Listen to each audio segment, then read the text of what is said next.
Hey, what's going on, guys? Welcome back to the Jeremy Scott Fitness Podcast and Radio Show, coming to you on this Thursday, about 2:30. Just wrapped up my own workout, filmed a ton of stuff for our 47-day transformation, folks, and our Inner Circle guys. And a couple of things will drip out to all of you listening who follow us on Instagram and YouTube and Facebook, Tumblr, Twitter, TikTok, LinkedIn, wherever else we're dripping out content these days. You guys will get to see some of it as the week goes on. And I'm sure all of you by now are sick of watching the news, and hopefully you're not consuming it every day, because that can be a unfun experience if you get down the negative kind of rabbit hole of shit that's going on there. So I want to drop you a podcast on something a little bit lighter that I think it'll provide you some value. And we're talking the benefits of dark chocolate here. Now, most people love chocolate in some shape or form. We're going to talk about the differences, the history of it, how it works, how it can benefit you in your life, how much you could consume, and all of those amazing things. But before I dig in on that, I want to touch on two things super quick. Since you guys are all trapped at home and a lot of us can't see each other for a decent amount of time, hopefully, my people, you still recognize me, obviously, when you come back. And those of you who've never been here to Scottsdale, when we start to open up the world again and you can travel, I hope when you come in here, you feel like you know me after all the videos and the speaking that we've done at this point. I'll be happy to meet you guys and get you a free t-shirt and melt your face off in a workout for sure. But yesterday, I had the opportunity to speak to the University of Minnesota Morris men's baseball team. And long story short, one of my childhood friends that I grew up with, him and I played baseball together our entire lives. And I ended up playing basketball in college. He ends up obviously playing baseball. He's become the head coach. We're about the same age. And very cool to see, that even if you grow up like we did as a bunch of just little knucklehead criminals, you can make something of your life if you get your shit together. But I had a chance to talk with a team, 20-some plus guys on a giant Zoom call. Very humbled to be able to do that. I mean that with all sincerity. The fact that somebody would want me to come speak the life into some young men who I used to be in their shoes. In fact, probably worse off than them, money-wise, IQ-wise, and just background in general. So I was once these young men, for sure, and now I'm the old guy, because I could literally be their dad at this point, which is crazy to think. But speaking to them and just answering their questions about habits, mindset, nutrition, fitness, what they should do now in the season of life they're in. As I got on the call, and Matt is our head coach, is talking, I'm listening, and I've been selfish throughout this, obviously. And I think all of us have to be a little bit, because self-preservation is a real thing. And I think about this in terms of a lot of different people. I've thought about this in terms of my wife, those people who were furloughed, the people at the company who are actually laid off, who don't have a job to come back to as of today, the people who their industries are wiped out, people who have lost their entire businesses, friends of mine who have had family members who have lost their lives to this, which is super sad. I thought about all of those things. And yesterday was the first time I thought about it from the college athlete perspective, in detail. I knew it, but it wasn't real because I'm so far removed from the world, right? I'm a middle-aged guy. That I have not lived that life in 15 years or so. And to listen to the guys who are seniors, who are 5 games into their senior season and have it, completely wiped out, and maybe having the opportunity to maybe come back for a 5th year, what that looks like academically, what that looks like, eligibility-wise, what it looks like scholarship-wise. I don't know what I would do. I don't even want to think about it. It's too depressing for me to think. But as I sat there and listened, to him talk about that, these guys are 5 games into their senior year of playing baseball, and it's over, right? And the odds of them starting the season again are slim to none. They're all at home school now, doing their schoolwork and making the best of it. And that's what I came on to talk about. And as I sat there and I heard that, I'm like, what if I was in my last year playing collegiate sports and I was 5 games in, they're just like, it's done because of this virus, you can't play. And I know it's the responsible thing to do, to be safe, for, to not overwhelm the healthcare system. But man, that would have been crushing to me. Because when you're in that season, and now I think about it, I'm like, oh, that sucks for them, and I just go on with my day. But if I can put myself in the position of me being 21, 22 years old again, and I dedicated my life to sports. Literally, I didn't care about anything other than probably hooking up with girls, video games, and maybe drinking booze a little bit here or there. But I cared about basketball, number one. Nothing else mattered than that. Basketball was more important than hooking up with chicks, which if you're a dude, you know how high in the hierarchy that is. And that would have crushed me. I don't know how I would have dealt with that, not with as much grace as I would today, for sure. And these young men, you know, put on a good face, at least for me, and had the best attitude possible. And it was interesting to see, because obviously this is some sad shit across the board, but when you really see how it affects these guys, that would be disheartening, because they've worked their entire lives for this. They have played baseball since they were probably 6 years old. And this is the pinnacle for them, because most of them are not going to play professional. This is it. And to have it end this way is just, it's shitty, man. And I don't know how else to say it. And it pales in comparison to people obviously losing their lives and things like that. But nonetheless, it still does suck. And on a lighter note, this morning, as I'm messaging some friends, we're going back and forth, Kirk Herbstreit from College Game Day followed me on Twitter and actually sent me a really polite, a nice message today on my Twitter, instant message. So that was kind of cool. I've been watching college football my whole life. If you guys follow college football, you know, Fowler, Kirk Herbstreit, Lee Corso are the guys that do College Game Day every Saturday. And for him just to shoot me, you know, didn't have to do that. You know, he can follow my stuff and watch it, the podcast or the videos or whatever, you know, he follows on our stuff. But to send me a private message to go out of his way was pretty cool. And I thought it was nice and kind of neat, knowing how much I've loved college football my whole life and how much in college I played NCAA college football. Like, literally, like, we would play, play basketball, try to hook up with chicks, and then literally play NCAA college football for like 7 hours a night, every single night, and then study somewhere in between. And to have, you know, Kirk shoot me a message that was very nice and very kind about the content we put out and create, I thought was pretty cool. So that's my neat story for the day of just, you know, I have gratitude. I really do. I feel lucky. I feel blessed to be able to do this and be healthy and have this mind and this body. And admittedly, this sucks, you know, for business and for people to not be connected and all of those things. But I do feel like I'm one of the lucky ones. I really do. So I wanted to share that with you guys today. And so now I'll stop wasting your time and we'll get into the benefits of dark chocolate here. Now, full disclaimer, I like all kinds of stuff. Like, I like salty stuff. I like sweet stuff. I like Reese's peanut butter cups. I do. I actually, you know, I like the Reese's eggs are better because there is, Stacy Dill pointed this out to me, there's such a wider distribution of peanut butter in the Reese's eggs cups, like around the holidays, like the Christmas ones and the Easter ones.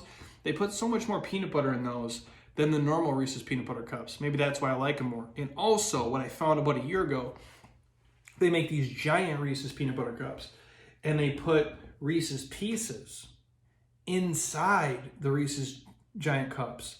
So man, it's like, I don't know how you describe that. That's like doing coke and smoking weed at the same time. It's like double drugs. It's insane. I do like those as well. But dark chocolate is the healthier option for you guys. I think we all know that by now. I will say my mom at Christmas time, like one year bought these, they're like these dark chocolate sea salt caramels. They can't be healthy at all because I could eat about 100 of those in a row. I'm addicted to them. But there is benefits to dark chocolate. Not the Reese's stuff I'm talking about, and probably not the sea salt, you know, dark chocolate caramels. But real dark chocolate does have benefits. And my wife has been very good about keeping those in the house and using those more often than not. And that's kind of cured her sweet tooth. And I'll say this, there is a couple of brands that she's got. The Endangered Species brand, it's kind of like that dark velvety one, where it's 85% dark. That one I do like for sure. She does have like a true organic, like the Theo version, like they have a 85% dark one too. Those are great. And I do find if I'm struggling like to cure like a sweet tooth, throwing that in does solve the trick. Now you can't go eat the giant Reese's peanut butter cups with Reese's Pieces inside of it and then eat the dark chocolate because it'll make it taste like shit. It's just like you can't go eat Halo Top and Enlightened after Ben and Jerry's, but that 85% kind of velvety dark chocolate, the Endangered Species brand, has been kind of my favorite, and just ripping off a little chunk of it as I make dinner or in between stuff does kind of get me through. At least that's helped for me. But to share the benefits of dark chocolate and how you can integrate it into your life and why I think it's a nice, savor food, meaning is it gonna cure your hankering for chocolate chip cookie dough? Probably not. But on a Tuesday when you don't want to eat like shit, if that's what gets you through, that's the benefit. So a lot of this info came from harvard.edu. They had a huge script on it, and it took from a handful of other sites. But there's no introduction needed for dark chocolate. We all know what it is. I think most of you know there is benefits to it. And it dates back to 2000 BC. So old school, right? So at the time, the Maya from Central America were the first connoisseurs of chocolate. They actually drank it as a bitter fermented beverage with spices or wine. I did not know this. So the more you know, we're learning each day. So how it works is this. Here's the process. The seeds or the beans, right, are extracted from the pod and fermented, dried, and roasted into what we recognize as like the cacao beans. And the shells of the bean are then separated from the meat, or like the cacao nibs. And the nibs are ground into a liquid called that chocolate liqueur, right? Or chocolate liquor, depending if you're from the Midwest or how fancy you want to get with your language. I'm from the Midwest. I keep things pretty ghetto. And you separate the fatty portion from, or like from the cacao butter, right? So the liqueur is further refined to produce the cacao solids and the chocolate that we eat. And after removing the nibs, and the cacao bean is ground into that powder that we're all used to. And that is used in baking or obviously beverages. Now, dark chocolate contains about 50 to 90% of the cacao solids and the cacao butter and the sugar, whereas milk chocolate contains anywhere from 10 to 15% of the cacao solids. So that's the difference. Your dark chocolate is like the 50 to 90%, and your normal kind of milk chocolate is that 10 to 50%, and the rest of it's filled with the butter, milk in some form, and then obviously sugar. They added to it to make it super sweet, and that's what gets us addicted typically. And I don't think it's just the sugar. Now, this is a side note here. People will say, and I've said it before too, and I don't, it's not wrong to say it, but in the context we say it, it isn't correct. So we say like, sugar's like crack. Sugar's as addicting as cocaine. That is not true. If it was, then we would just take table sugar and we would snort it or just eat it. It's the combination of the sugars and fats together.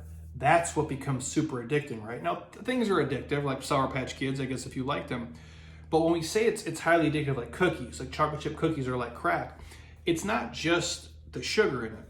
It's the mix of the chocolate, the fats, the sugars, the butters, and everything. That's what makes it highly addictive, in my humble opinion. That's just me. So, back to our podcast topic. So, through dark chocolate, it does not contain milk. So, like, legit dark chocolate should not contain milk. There's probably traces of milk because it's going to be cross-contaminated due to the processing, as the same machinery is typically used for both milk chocolate and dark chocolate. But the dark chocolate itself is devoid of it, or typically the higher quality stuff. Now, the lower quality chocolates are going to add butter, butter fat for sure, probably vegetable oils. Also, a lot of them will add artificial colors and flavors. And again, that's what makes us, and that's what we're used to, right? As kids, when we eat things like Snickers, Milky Way, Reese's, for example. And if you take something like white chocolate, that contains 0 cacao solids and is made simply of the cacao butter, sugar, and the milk. So as you kind of go down the list, you can, I don't want to say like fake and real, but your dark chocolate is the real. And as it kind of goes down the chain and it looks less and less like that dark chocolate, kind of the quote unquote faker, I guess it gets. So that's the process, if you guys cared to know it. Now, if we're talking benefits of dark chocolate, there's quite a few that I found. A lot of them surprising to me even, and I'll keep this as basic as I can. But one, again, all this is in moderation. You can't go eat 2 pounds of dark chocolate or 3 bags of like dark chocolate chips and think that you made a great choice. It's just like people say like, oh, drinking some wine is good for you. There are studies you can pull, but if you're drinking wine like, you know, it's happy hour or it's girls' night and your one pour is like 4 restaurant pours, that's not what we're talking about. So moderation here is the key. So some of the benefits: 1, it can improve your insulin sensitivity, which is golden. 2, it's been shown to decrease blood pressure, which is amazing for most of us, especially in this stressful time that we're all stuck in. I think some of our blood pressures are probably a little bit elevated. I haven't checked mine recently. I'm fine now. I had my episodes early on enough with this shit. Number 3, it can improve the B cell function for better immune response. Number 4, it can lower the total LDL cholesterol and actually raise the HDL cholesterol, which is pretty cool, I thought. It actually can make that LDL cholesterol more resistant to the, oxidative damage that it can incur.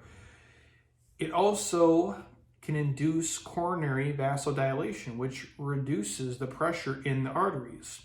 It can decrease the platelet adhesion resulting from low blood vessel damage. It can improve cognitive performance, which is pretty cool to think that. Again, these are things I pulled you guys from multiple sources. So if you want to harass me about it, that's fine. Or if you want to ask me for the sources, I'm happy to give them to you. Next, it can protect the skin from ultraviolet light, or those kind of UV type rays, right? It can improve mood, health, related quality of life. I think anytime you eat chocolate, it improves your mood and your quality of life, right? Even if it's dark chocolate. It also has been shown to release dopamine and some serotonin in the body, which is ideal. Now, observational studies have suggested the link between the high cacao chocolate intake of about 6 grams daily, which you're listening to say, well, what the hell does that mean, Jeremy? About 1 to 2 small squares is probably ideal for most people. And it can help reduce the risk of heart disease and mortality, which is pretty badass. Again, that's possible in part by reducing blood pressure and the overall inflammation.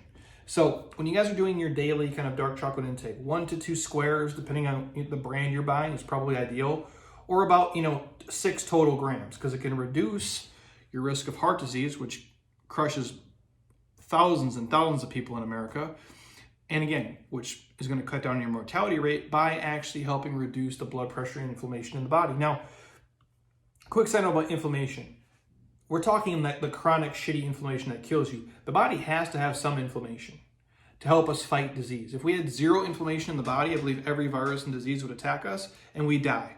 Any doctor listening, please correct me if I'm wrong, but that is my understanding of it. So some inflammation we need, but the chronic shit inflammation that causes us to be susceptible to disease and wears us down, it can help against that, which is pretty cool. Next on the list, dark chocolate is high in calories. So again, per ounce, you guys are looking at about 150 to 170 calories per ounce, which obviously, again, if you overeat, can contribute to you guys gaining weight. So that's why we say, and again, we're all going to differ. If you're a 300-pound dude and you're super fit, you can probably eat a little bit more. If you're a 98-pound female, you probably can't eat as much. So again, for most of us, generally speaking, 1 to 2 squares, about 6 grams per day is probably ideal.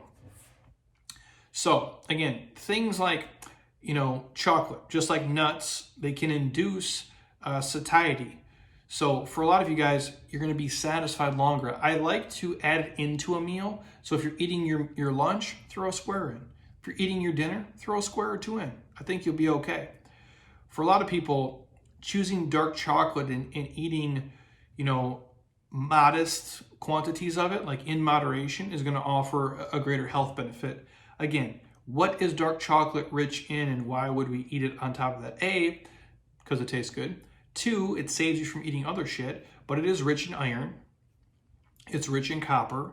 It's rich in magnesium, phosphorus, the flavonols, of course, and then obviously it's rich in zinc, which if you guys know anything about your immune system right now, especially the season you're in, if you're going to load the body up with anything, A, number 1, athletic greens, but 2, which has zinc and C in it, but 2, loading the body up with, I believe, zinc in vitamin C is going to be ideal. Then obviously getting some sunshine, but dark chocolate is rich in zinc, so I do think it's ideal. Now, When you purchase it and you store it, what would you look for?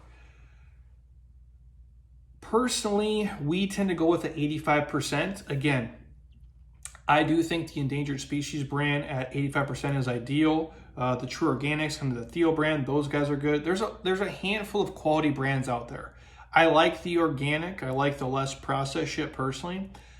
If the 85% is too dark for you guys, what I would say is choose a 70% or darker or higher to obtain the most flavanols possible in the dark chocolate. So 70, you can go crazy and get into the 90s if you want. I think 85% is kind of the sweet spot where it doesn't taste like, shit, and it still is going to give you a good amount of benefits overall.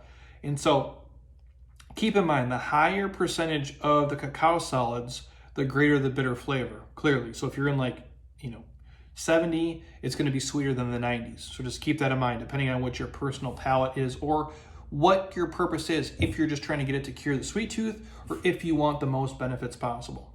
That's on you guys. In terms of storage, I would store it in a cool, dry place, at least 60 to 70 degrees Fahrenheit in a tightly sealed container. A lot of people say don't refrigerate, which can promote the chocolate to bloom. That's kind of that whitish coating caused by the sugar rising to the surface due to excess moisture. And the bloom does not affect the flavor, but does not look appealing. So stored properly, I think a lot of you guys, the dark chocolate can last probably up to 2 years, which is crazy. What we tend to do at our house, we put it in the freezer. And we eat it within probably about a week or in 3-4 days. So we never see any of the bloom really come to life. We eat it rather quick. So personally, I go freezer. It helps us as like a treat, but if you're gonna do it somewhere cool, dry, no hotter than 70 degrees. I live in Scottsdale. It's basically over 80 here every single day now. And in the summertime, you're talking hundreds plus, some days 110, 115, crazy shit. So freezer works for us. Also, the higher percentage of cacao solids, the higher in caffeine content. So keep in mind, just 2 ounces of kind of, let's say that 70% dark chocolate contains about 50 to 60 milligrams of caffeine. In comparison, an 8-ounce cup of coffee contains 100 to 200 milligrams of caffeine. So just know there is caffeine in that natural dark chocolate for you guys. So super simple. Obviously the health benefits of dark chocolate, they're plentiful. And they're discovering more stuff all the time. Obviously, 25 years ago, I didn't, think we ever thought there was any health benefits to wine. I don't think 30 years ago we ever thought there was a ton of health benefits to dark chocolate. So there's always new stuff coming out. And as I know more, I'll share more. As I know better, I'll do better for you guys here. And you should note that, obviously, the dark chocolate that's studied for a lot of this is typically high in that, cacao content. And when you guys are looking for stuff, personally, 70 and up. For a lot of you, if you're health conscious, 80 grams and up. And again, I believe that 85% range is probably ideal. And again, if you want to go out, try the endangered species brand, kind of that strong velvety one, I do think is sweet enough. And again, I like all the fake stuff. So if I'm saying it, I think it's pretty legit. So again, the milk chocolate, not ideal. That doesn't have the benefits. It's literally just sugar. And I think it's going to do more harm for good than you guys. I would limit that processed stuff to no more than maybe once a week. But in your normal routine, if it's fitting your macros and if you want to be healthy and have some benefits but cure your sweet tooth, make sure you go with the dark chocolate, 70 or up. 85 is probably the range and obviously fits into the macro breakdown, and you're just enjoying it in moderation. So hopefully you guys enjoyed that little quick down history lane of dark chocolate and the benefits it can bring to you guys. Again, at our house, I try to only do it in the evenings with my dinner, but if I make, lunch or something and I slam the athletic greens and I make, whatever I eat, my eggs and chicken sausage and cauliflower rice, I might snap off a square or two and crush it and do the same thing, obviously, in the evening. I do think it is a great benefit to a lot of you. And again, if it helps you from eating other stuff, I think it's a win for sure.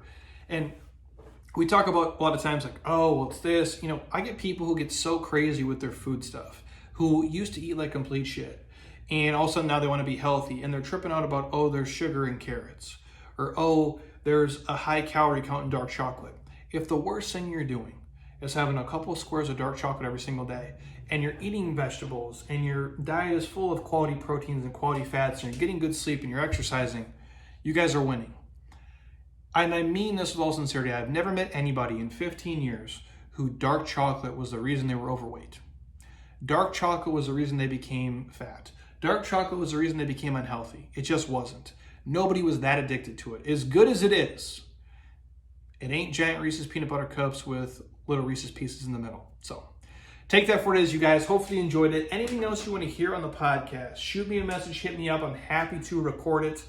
I'm just trying to give you guys as much quality stuff to educate you, to keep you motivated, to keep you jacked, to keep your mind in the right place so you can keep kicking ass, regardless of the season that you are in right now. So if you're on iTunes right now, stop. Don't be a lazy ass. Go to your podcast app, scroll your finger all the way down, 5-star this bad boy, drop me a couple sentences. Same thing for the MacBook or your iPad. On the iTunes icon, click ratings and reviews, 5-star, leave me a couple sentences. I truly would appreciate it. If you guys are not subscribed to the YouTube channel yet, please do so. We have about 1,040 videos on there. All of the podcast follow-along workouts are now being loaded on there, especially this season we're in right now. We're pumping out even more things and all the stuff on IG as well. So I appreciate you guys for doing that. And again, have an amazing rest of your Thursday, you guys. Stay sweaty and stay safe. And until next time, eat well, train hard, be nice to people, and please, you guys, keep doing shit you love with people you enjoy because your life is too short not to. I'll talk to you guys soon.